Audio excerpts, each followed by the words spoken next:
We all have scary memories from our childhood that we can't fully explain.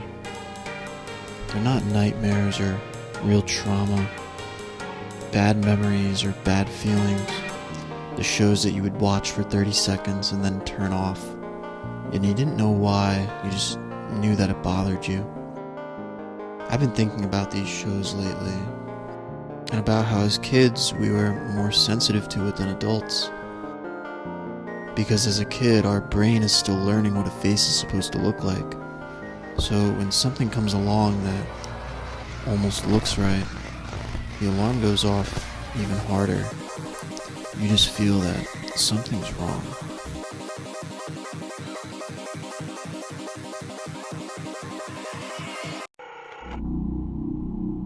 There's a children's show called Squeak. It ran from 2006 all the way to 2023. 17 years the show has aired, and nobody on the internet has talked about it. And for good reason.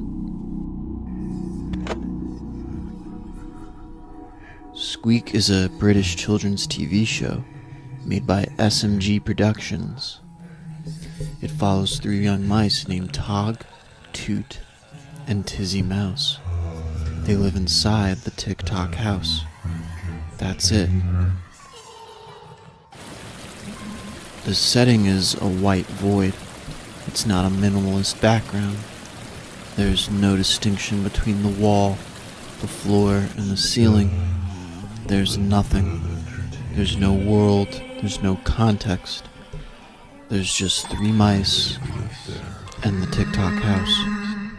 The mice themselves just look wrong. Their bodies are round, bulbous, like something inflated slightly past the point of comfort. And their eyes always got me.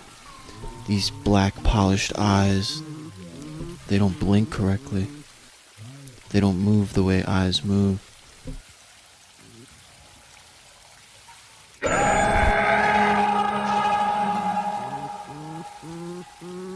They look at you with a deadpan hunger in the same way a deep-sea creature or an insect would. And then they move. They scurry. They fidget and scramble and jolt about this white nothing with this frantic, nervous energy that makes no sense. And over all this, there's a narrator. He describes what the mice are doing in a very eerily soothing way, while the mice themselves look like they're experiencing some kind of silent emergency. That contrast. The narrator's trying to calm you down. The mice are telling you something is very wrong. And you're 3 years old watching this in a white room. I was shaken by this show when my little brother used to watch it. I want to be honest about it. I think it was just the void, the absence of a world. Most shows, including the other 2 on this list, at least give you a setting. But Squeak gives you nothing. Just 3 mice in a white background and a Tick-Tock house.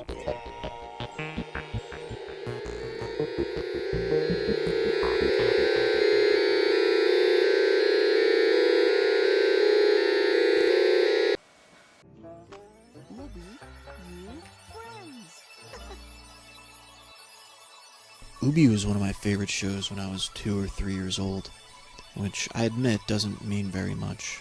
You don't have very refined taste when you're 2 years old, but Ubie had my attention for a full year. And looking back at it now, I understand why.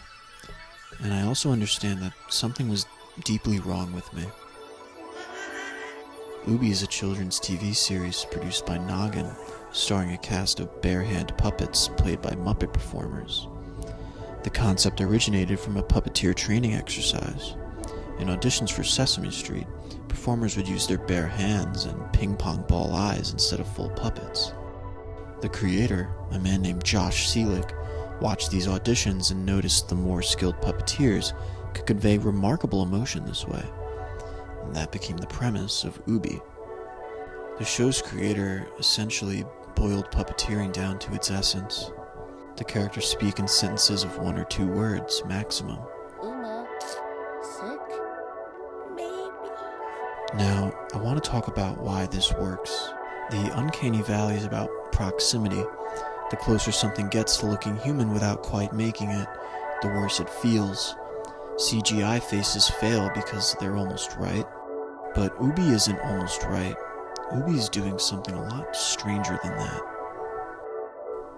Ubie takes part of a human body, our hands, which our brain fully recognizes.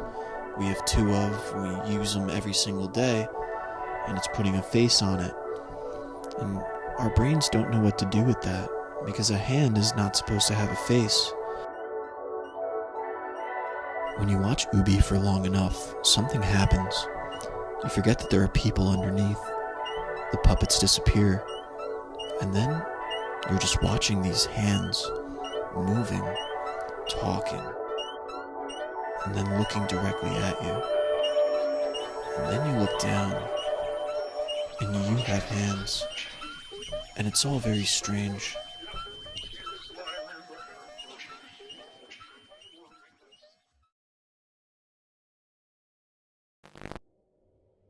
I'm gonna be honest with you. I didn't really watch Tech the Tractor. My younger siblings watched Tech the Tractor. I was 8 or 9, old enough to know better. Tech the Tractor, or Techwyn y Tractor in its original Welsh form, is a children's series created by Apollo. It first aired on Christmas Day, 1998. Someone watched this for the first time on Christmas morning. The show follows a red tractor who lives on a farm with a real family. Real actors, real farm, real animals, and then Tech, a large, plastic-looking tractor with a face, interacting with all of it. There's a narrator. He narrates the animals. Dad, wake up! He narrates Tech. They're eating the dust! Shouted Tech. And then he narrates the family. The real, actual people who are speaking. They're mouthing the words to the camera. And this man just talks over them. Like they've been muted. Like their voices were deemed unnecessary. Goodness gracious. The show is slow. Extraordinary slow. The family in this show does not look like they want to be there. None of them. She stands next to this large tractor with eyes and looks back at the mom. They all just look so uncomfortable standing next to Tech the Tractor. It's like they're trying to get along with the fact that he's there, but the way he just fidgets his eyes around, it's all so unsettling.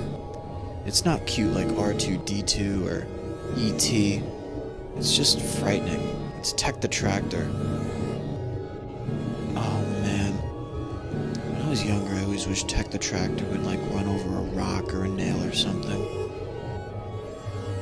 Look at the family. They don't want to be standing there next to Tech. But then there's real tractors in the show.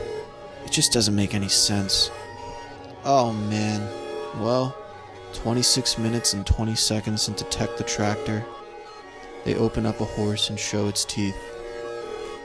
And that's all I'm gonna say about that.